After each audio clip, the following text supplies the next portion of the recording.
కొద్ది రోజులుగా మీరా చాలా టెన్షన్లో ఉంటుంది. తన పెళ్ళైన తర్వాత పుట్టింటికి వెళ్ళినప్పుడు అందరూ తనని చాలా ప్రేమగా చూసుకుంటారు. తన భర్తని కూడా చాలా గౌరవంగా చూసుకునేవారు.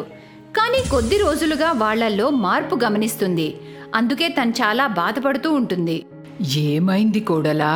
ఏదో టెన్షన్లో ఉన్నట్టున్నావు. నాతో చెప్పమ్మా, నేను కూడా మీ అమ్మలాంటిదాన్నే. అత్తయ్య, పెళ్లికి ముందు అన్నయ్యలు వదిన్లు నాతో చాలా ప్రేమగా ఉండేవారు. నేనేదడిగినా వాళ్ళు ఇచ్చేవారు అత్తయ్య. నాకే విషయంలోనూ లోడ్ చేసేవారు కాదు. కానీ నా పెళ్ళైన తర్వాత నేను వాళ్ళని కలవడానికి వెళ్ళినప్పుడు నాతో వాళ్ళు సరిగ్గా మాట్లాడడం మానేశారు. వాళ్ళు నన్ను కలవడానికి రావట్లేదు, నన్ను వాళ్ళ ఇంటికి పిలవట్లేదు అత్తయ్య. అసలు ఏమై ఉంటుంది? నాతో వాళ్ళు ఎందుకు మాట్లాడడం మానేశారు? నాకేం అర్థం కావట్లేదు అత్తయ్య. బహుశా ఇది నీ భ్రమేమో కోడలా. నువ్వు వాళ్లతోనే ఉండేదానివి కదా, అప్పుడు నీకు తెలియలేదేమో. వాళ్ళకి దూరం అయ్యాక వాళ్ళని ఎక్కువగా గుర్తు చేసుకుంటున్నట్టున్నావమ్మా. అందుకే నీ మనసులో అన్ని ఆలోచనలు వస్తున్నాయి. అలా ఏమీ జరుగుండదులే. ఓ పంచే, కొద్ది రోజులు నువ్వు మీ పుట్టింటికి వెళ్ళిరా. అప్పుడు నీ మనసులో ఉన్న భ్రమ తీరిపోతుంది. నీ మనసు కూడా కాస్త కుదుట పడుతుంది. సరేనా అమ్మా? థ్యాంక్ యూ అత్తయ్య. నేనేదో అనుకున్నాను. నేను రేపే మా పుట్టింటికి బయలుదేరుతాను. ఓ పని చేస్తాను, నేను వాళ్ళకి ఏమీ చెప్పను. సడన్గా వెళ్ళి సర్ప్రైజ్ ఇస్తాను. మర్నాడు మీరా పుట్టింటి వాళ్ళకి సర్ప్రైజ్ ఇవ్వడానికి పుట్టింటికి వెళ్తుంది. కానీ అక్కడ తాళం వేసుంటుంది. అరే, ఇదేంటి ఇంటికి తాళం వేసుంది? బహుశా వదినలిద్దరూ ఎక్కడికైనా వెళ్ళుంటారా? కాసేపు వెయిట్ చేస్తాను. ఓ పంచేనా, పెద్దొదినికి ఫోన్ చేస్తాను. మీరా తన పెద్దొద్దునికి ఫోన్ చేస్తుంది. కానీ ఫోన్ కలవదు. అప్పుడే పక్కింటావిడి తన దగ్గరకొచ్చి, నువ్వా మీరా? ఎలా ఉన్నావు? నమస్తే ఆంటీ, బాగున్నాను. మా వదిన వాళ్ళు ఎక్కడికెళ్లారో మీకు తెలుసా ఆంటీ? వాళ్ళందరూ విదేశాలకి తిరగడానికి వెళ్లారమ్మా. 1 నెల రోజుల తర్వాత వస్తారు. నీ మేనల్లుడు రిషి బర్త్డే కోసం అమ్మా. విదేశాలకి వెళ్ళారా? నాకు చెప్పనే లేదు. రామ్మా, మా ఇంటికి రా, టీ తాగుదు. పర్లేదా ఆంటీ, ఇంకోసారి వస్తాను. నేను బయలుదేరుతాను, ఉంటా ఆంటీ. మీరా మైండ్లో చాలా ఆలోచనలు వస్తూ ఉంటాయి. దారి మొత్తం ఆలోచిస్తూనే ఉంటుంది. ఇద్దరు అన్నయ్యలు నా పెళ్లి కోసం చాలా అప్పు చేశానన్నారు. అసలు డబ్బులే లేవన్నారు. అప్పుడు వాళ్ళకి పని కూడా లేదన్నారు. చాలా కష్టంగా నా పెళ్లి చేస్తున్నామన్నారు. కానీ బర్త్డే సెలబ్రేట్ చేయడానికి విదేశాలకి వెళ్ళారంటే డబ్బులు ఎలా వచ్చాయి? తిరగడానికి విదేశాలకి వెళ్ళారా? నాకేం అర్థం కావట్లేదు. నాకు ఒక ఫోన్ కూడా చేసి చెప్పలేదు. ఇలా రకరకాల ఆలోచనలు తన మైండ్లో తిరుగుతూ ఉంటాయి. అత్తవారింటికి తిరిగి వచ్చేసరికి అందరూ ఆశ్చర్యపోతారు. మీరా, ఎందుకు వచ్చేసావు? నువ్వు మీ వాళ్లతో ఉండడానికి వెళ్ళావుగా? ఏవైంది కోడలా, ఎందుకు వచ్చేసావు? రిషి బర్త్డే సెలబ్రేట్ చేయడానికి అందరూ అవుట్ ఆఫ్ కంట్రీ వెళ్ళారట. 1 నెల రోజుల తర్వాత వస్తారట. కానీ వాళ్ళందరూ నాకు ఒక ఫోన్ కూడా చేసి చెప్పలేదండి. వాళ్ళు నాకు ఫోన్ చేసి చెప్పుంటే ఎంత బాగుండేది. పెళ్లి చేయడానికి వాళ్ళ దగ్గర డబ్బులు లేవన్నారు. అందుకే మేము లోన్ తీసుకుని పెళ్లి ఖర్చులన్నీ మేమే పెట్టుకున్నామమ్మా. అయినా నీకు ఈ విషయం చెప్పకూడదనుకున్నాం కోడలా. కానీ వాళ్ళ దగ్గర విదేశాలకి వెళ్ళడానికి అంత డబ్బులు ఎలా వచ్చాయి? వాళ్ళ దగ్గర డబ్బులు లేవన్నారు కాబట్టే పెళ్లి మేమే చేశాము. మీరిద్దరూ లవ్ చేసుకున్నారు కదా, అందుకే నేను మావయ్య గారు ఏమీ అనలేకపోయాం. కానీ అమిత్కి అంతా తెలుసమ్మా. సరేలే విమ్లా, ఇవన్నీ చెప్పాల్సిన అవసరమేముంది? ముందే కోడలు చాలా టెన్షన్గా ఉంది. ఇవన్నీ విని కోడలు ఇంకా టెన్షన్ పడుతుంది. మీరా మన కోడలే కాదు, కూతురు కూడా. మనం ఖర్చు పెట్టినా తన పుట్టింటి వాళ్ళు ఖర్చు పెట్టినా ఒకటే విమ్లా. 1 నెల రోజులు గడిచినా మీరా పుట్టింటి వాళ్ళు తనకి ఒక్క ఫోన్ కూడా చేయరు. నెల తర్వాత అనుకోకుండా ఒక రోజు మీరా తన భర్తతో కలిసి బజార్కి వెళ్తుంది. అక్కడ తన వదినలిద్దరూ కనిపిస్తారు. కానీ వాళ్ళిద్దరూ ముఖాలు చాటేస్తూ ఉంటారు. ఏమండి, వాళ్ళిద్దరూ మా వదినలు కదండి? అంటే వాళ్ళంతా విదేశాల నుండి తిరిగి వచ్చేసారా? వాళ్ళు వచ్చాక కూడా నాకు ఫోన్ చేయలేదు. అడుగుతా ఉండండి. వద్దు మీరా, వాళ్ళకి నువ్వు గుర్తు లేకపోతే వెళ్ళి నువ్వెందుకు మాట్లాడతావు? వదిలే. ఏంటండి, అలా ఎలా వదిలేస్తాం? అడుగుతా, ఆగండి. వాళ్ళని అడగడం నా హక్కు. ఇప్పుడే వెళ్ళి అడిగొస్తాను, ఉండండి. మీరా తన వదినలిద్దరి దగ్గరికి వెళ్ళబోతుంటే వాళ్ళు తనని చూసి కూడా ముఖం తిప్పేసుకుని అక్కడి నుండి వెళ్ళిపోతారు. పెద్దదినా, చిన్నదినా, ఇక్కడా? అరే, వాళ్ళని చూసి కూడా అలా వెళ్ళిపోతున్నారు. అసలు సంగతి ఏంటో నాకేం అర్థం కావట్లేదు. నేను నీకు చెప్పాను కదా వెళ్ళొద్దని. చూడు, వాళ్ళు నిన్ను చూసి కూడా ఎలా వెళ్ళిపోతున్నారో. సరిపదా ఇంటికెళ్దాం. మీరా ఇంటికొచ్చి అత్తగారితో జరిగిందంతా చెప్తుంది. ఇదంతా వింటుంటే నాకు కూడా ఏదో జరిగిందనిపిస్తుంది. మీ వాళ్ళంతా నీతో ఎందుకలా ఉంటున్నారు? కొద్ది రోజులు ఆగి చూడమ్మా, వాళ్ళకి వాళ్ళుగానే ఫోన్ చేస్తారేమో. చాలా రోజుల వరకు మీరా వెయిట్ చేస్తూ ఉంటుంది, కానీ పుట్టింటి నుండి ఎవరు తనకి ఫోన్ చేయరు. ఒకరోజు మీరా అత్తగారితో కలిసి బజార్ నుండి తిరిగొస్తూ ఉంటుంది. దారిలో మీరా వాళ్ళ నాన్న ఫ్రెండ్ మిస్టర్ శర్మ కనిపిస్తారు. అతని ద్వారా ఒక్క మాట తెలిసి మీరా మరియు తన అత్తగారు ఆశ్చర్యపోతారు. నాకు చాలా ఆశ్చర్యంగా ఉందమ్మా. మీ అన్నలిద్దరూ నీ భాగంగా వచ్చిన ఆస్తిని నీకివ్వలేదా? కానీ మీ నాన్నగారు ఆస్తిని 3 భాగాలుగా చేశారు. ఆయన వీల్నామాలోనూ నీ పెళ్లికే ఖర్చులన్నీ అందులోంచే ఇవ్వాలని రాశారమ్మా. సడన్ గా మీ అన్నలిద్దరూ నన్ను అవాయిడ్ చేశారు. నా స్థానంలో మరో లాయర్ని పెట్టుకున్నారమ్మా. నాకేం అర్థం కాలేదు నన్నెందుకు తీసేశారని. నేను అడగలేను కదా అమ్మా. అలా అడగడం కూడా కరెక్ట్ కాదుగా. కానీ నీ వాటా నువ్వు తప్పకుండా తీసుకోవాలమ్మా. నీ తండ్రి ఆస్తి నీకు దక్కాలని ఆయన చివరి కోరికమ్మా మీరా. ఒక్క మాట చెప్తాను, ఏమీ అనుకోవు కదా అమ్మా మీరా.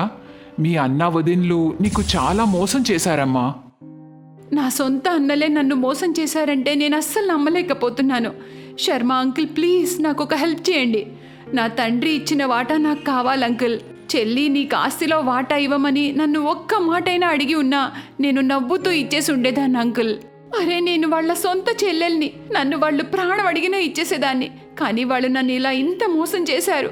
నేను అస్సలు క్షమించను. ప్లీజ్ అంకుల్, ఎలాగైనా నేను నా అన్నల దగ్గర నుండి నా వాటా తీసుకోవాల్సిందే. సరే అయితే నేను నీకు తప్పకుండా హెల్ప్ చేస్తానమ్మా. మీరా, కరెక్ట్ నిర్ణయం తీసుకున్నావమ్మా. మేమంతా నీకు తోడుగా ఉంటాం. థ్యాంక్ యూ అత్తయ్య, థ్యాంక్ యూ సో మచ్. నాకు తెలుసు మీరంతా చాలా మంచి వాళ్ళని. మా పెళ్లి ఖర్చు మొత్తం మీరే పెట్టుకున్నారు. ఈ సంగతి నేను ఎలా మర్చిపోగలను? నేను నా అన్నల దగ్గర నుండి నా తండ్రి ఇచ్చిన ఆస్తిని తప్పకుండా తీసుకుంటాను. లాయర్ మిస్టర్ శర్మ సహాయంతో మీరాకి తండ్రి ఇచ్చిన ఆస్తి తనకి దక్కుతుంది. అదంతా మీరా పేరు మీదే ఉంటుంది.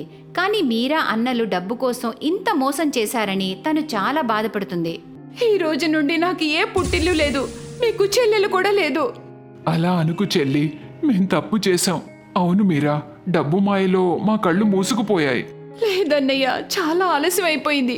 ప్లీజ్ ఇకపై నన్ను కలిసే ప్రయత్నం చేయకండి. థ్యాంక్ యూ శర్మ అంకుల్, మీరు నాకు చాలా హెల్ప్ చేశారు. మీరా కళ్ళల్లో కన్నీళ్లు. తను శాశ్వతంగా అన్నయ్యల్ని వదిలి వెళ్ళిపోతుంది. బహుశా ఇదే తన అన్నా వదిల్లకి తను వేసే శిక్షేమో. ఉదయం 6 గంటలవుతుంది. అప్పుడే గీత తన భర్తని నిద్రలేపుతూ ఉంటుంది. ఇవాళ ఆదివారమే, కాసేపు పడుకోనివ్వవే. అరే పదండి, ఇంట్లో అందరూ పడుకునే ఉన్నారు. వాళ్ళు లేవకముందే వెళ్ళొద్దాం. ఏం మాట్లాడుతున్నావే? నువ్వు ఒంటరిగా వెళ్ళిరా, నేనిప్పుడు పడుకుంటాను. అరే, ఎందుకు టైం వేస్ట్ చేస్తున్నారు? త్వరగా వెళ్దాం రండి. బలవంతమేంటే? నాకు అస్సలు రానప్పుడు వెళ్ళి ఏం చేస్తాను చెప్పు. నువ్వు వెళ్ళు. ఓహో, ఈయనతో పెట్టుకుంటే నేను కూడా కడుపు పట్టుకుని కూర్చోవాల్సి వస్తుంది. ఆ తర్వాత గీత కడుపు పట్టుకుని త్వరగా తన గదిలోంచి బాత్రూమ్ దగ్గరికి వచ్చేసరికి అక్కడ తన 2 అక్కలు మరియు చిన్న చెల్లెలు కడుపు పట్టుకుని నిల్చునుంటారు. అరే, ఇవాళ కూడా లేటా? రేపటి నుండి త్వరగా లేవాలి. గీతాని చూసి తన తోటికోడలు ఇలా అంటుంది. రా అక్క, త్వరగా వచ్చి లైన్లో నించో. మీరందరూ బయటుంటే లోపల బాత్రూంలో ఎవరున్నారు? ఇంకెవరుంటారు? అత్తయ్య ఉంది. నిధి గట్టిగా డోర్ని కొడుతూ ఇలా అంటుంది. అత్తయ్య, మీరు లోపల పడుకున్నారా ఏంటి? త్వరగా బయటికి రండి, ఇక్కడ లైన్ ఎక్కువగా ఉంది. నిధి ఇలా అంటుండగా అప్పుడే ఆమె అత్తయ్య బాత్రూమ్ నుండి బయటికి వస్తుంది. తను అలా రాగానే గీత వెనక నుండి పరిగెత్తుకుంటూ వచ్చి లైన్ని వదిలి బాత్రూంలోకి దూరిపోతుంది. వెంటనే డోరేసుకుంటుంది. అది చూసి మిగతా అందరూ షాక్ అవుతారు. అప్పుడే అందరికన్నా పెద్ద కోడలు రాఖీ గట్టిగా డోర్ని కొడుతూ ఇలా అంటుంది. అరే ఓ గీత పిల్ల, త్వరగా బయటికి రావే. అసలు నా నంబర్ ఇప్పుడు, నువ్వు మధ్యలో ఎలా వెళ్తావు? బయటికి రావే తల్లి. ఎందుకంతలా కొడుతున్నావే? తలుపులు విరగ్గొడతావా ఏంటి? అది పని ముగించుకొని బయటికి వస్తుంది లేవే. నేను లోపలున్నప్పుడు కూడా మీలో ఎవరో డోర్ కొట్టారు. మీకు తెలుసు కదా వృద్ధులకెప్పుడు మలబద్ధకం ఉంటుందని.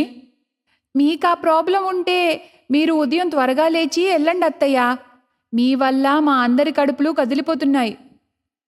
అదంతా ఓకే, కానీ అత్తయ్య, మేము ఎప్పటి వరకు ఇలా ఒకటే బాత్రూమ్ని యూజ్ చేసుకోవాలి? జీవితాంతం ఇంతేనే. అంటే మీకు కనీసం ఒక్క బాత్రూమ్ అయినా దొరికిందని సంతోషించండి. మేము మా ఊర్లో పొలాల్లోకి వెళ్ళేవాళ్లమే. ఆ మజానే వేరు. ఆహాహా. అలా అత్తగారని, కానీ అత్తయ్య, మీకింతమంది కోడలున్నారు, కనీసం 2 బాత్రూమ్లైనా కట్టించాలి కదా. 2 బాత్రూమ్లు కావాలటే? ఇది ఇల్లు, మీ నాన్న హోటల్ కాదు. కానీ అత్తయ్య, ఇక్కడ లైన్ ఎలా ఉంటుందంటే ఇది ఇల్లులాగా కాదు, బయట సులభ్ కాంప్లెక్స్లా అనిపిస్తుంది. ఇక్కడ ఒక్కటే లాభం, నీళ్లు మాత్రం ఎక్కువ ఉంటాయి అంతే. నిధి చెప్తుండగానే రాఖీ గట్టిగా బాంబు వదులుతుంది. ఆ కంపు వల్ల అక్కడ నిల్చున్న వాళ్ళంతా ముక్కులు మూసుకుంటారు. నిధి అలా చేయగానే అత్తగారు ఇలా అంటుంది. ఓరి దేవుడా, అబ్బా, ఎంత చెత్తగడ్డి తినిందో ఏంటో రాత్రిది. ఎంత కంపు వాసన వస్తుంది. అత్తయ్య, 4 కోడళ్ళకి ఒక్కటే బాత్రూమ్ ఉంటే ఇవన్నీ భరించాల్సిందే. మళ్ళీ రాఖీ డోర్ కొడుతూ ఇలా అంటుంది. త్వరగా బయటికి రావే తల్లి, ఆపుకోవడం నా వల్ల కావట్లేదు. అలా అని రాఖీ మళ్ళీ డోర్ కొడుతూ ఉంటుంది. వాళ్ళది జాయింట్ ఫ్యామిలీ. ఆమెకి 4 కొడుకులు, 4 కోడళ్ళు. అందరికీ ఒక్కటే బాత్రూమ్ ఉంటుంది. అందరూ అదే బాత్రూమ్ని యూజ్ చేసుకుంటూ ఉంటారు.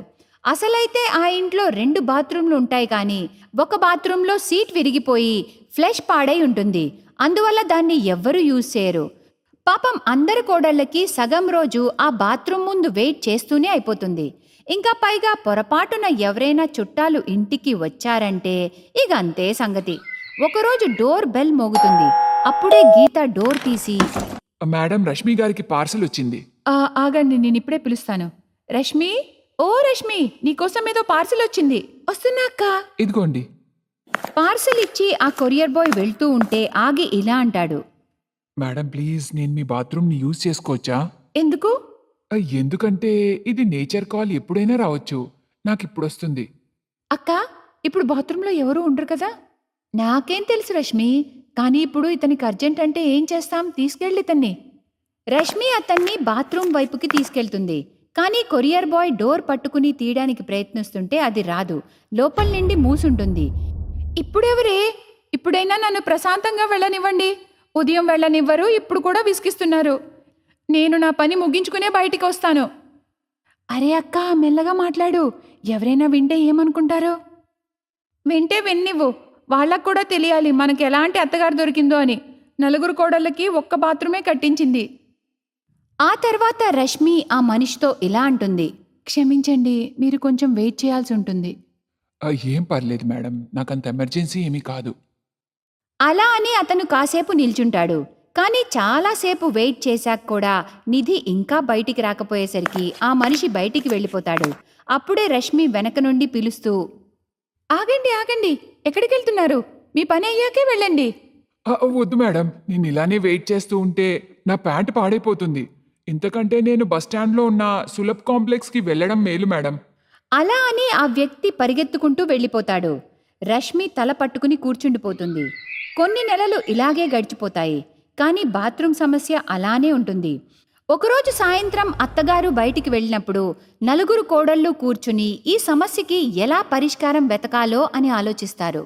అరే దేవుడా, అత్తగారి గొడవలపై కాకుండా మనం బాత్రూమ్ సమస్యలపై చర్చించుకోవడానికి కూర్చున్నాం. ఇదంతా మన అత్తగారి వల్లనే అక్క. అదంతా సరేలే, మనం ఎలా అత్తయ్యని ఇంకొక బాత్రూమ్ కట్టించడానికి ఒప్పించాలా అని ఆలోచించండి. ఆమె ఊరికే ఒప్పుకోదు, మనం ఉపాయం ఆలోచించాలి. పాము చావాలి కానీ కర్ర విరక్కూడదు. దానికి నా దగ్గర ఒక ఐడియా ఉంది. మనలో ఎవరో ఒకరు కడుపాడు చేసుకుంటే వాళ్ళు రోజంతా బాత్రూంలోనే ఉంటారు. అప్పుడు అత్తయ్య బాత్రూంని వాడుకోవడానికి వీలుండదు కదా. అప్పుడు అర్థమవుతుంది. అయితే ఎవరు కడుపాడు చేయాలి? నువ్వు నీ కడుపాడు చేసుకో. నేను నీకోసం మోషన్ టాబ్లెట్ తెచ్చిస్తాను. ఆహా, బాగుంది. నేనే దొరికానా? ఒకవేళ బాత్రూమ్ దొరక్కపోతే నా పని అయిపోయినట్టే. ఒక పని చేద్దాం. ఐడియా నీది కదా, నీపైనే ప్రయోగిద్దాం. వద్దు, మనవెందుకు మన కడుపులు పాడు చేసుకోవాలి? ఎవరి వల్లైతే ఈ సమస్య ఉందో వాళ్ల కడుపే పాడు చేద్దాం. మనకి అత్తగారని ఆమె మనకంటే ముందే బాత్రూంలోకి వెళ్ళిపోతుంది. ఈ ఐడియా చాలా బాగుంది. ఆ రోజు సాయంత్రమే వాళ్ళ ప్లాన్ ప్రకారం అత్తగారి భోజనంలో మోషన్ టాబ్లెట్ కలిపేస్తారు. కాసేపట్లోనే అత్తగారి కడుపులో తేడా చేస్తుంది. ఆ తర్వాత ఆమె పరిగెత్తుకుంటూ బాత్రూమ్ దగ్గరికి వెళ్తుంది. కానీ అప్పుడే రష్మి త్వరగా బాత్రూంలోకి దూరి డోర్ వేసుకుంటుంది. అత్తగారు డోర్ కొడుతూ అరుస్తూ ఉంటుంది. ఓరి దేవుడా, ఏంటే నీకు పొద్దున్నుండి సమయమే దొరకలేదా? నాకు వస్తున్నప్పుడే దూరాలా నువ్వు? కాసేపట్లో రష్మి బయటికొస్తుంది. అత్తగారు వెంటనే లోపలికి వెళ్ళి ఫ్రెష్ అయ్యి చెమటలు తుడుచుకుంటూ బయటికొస్తుంది.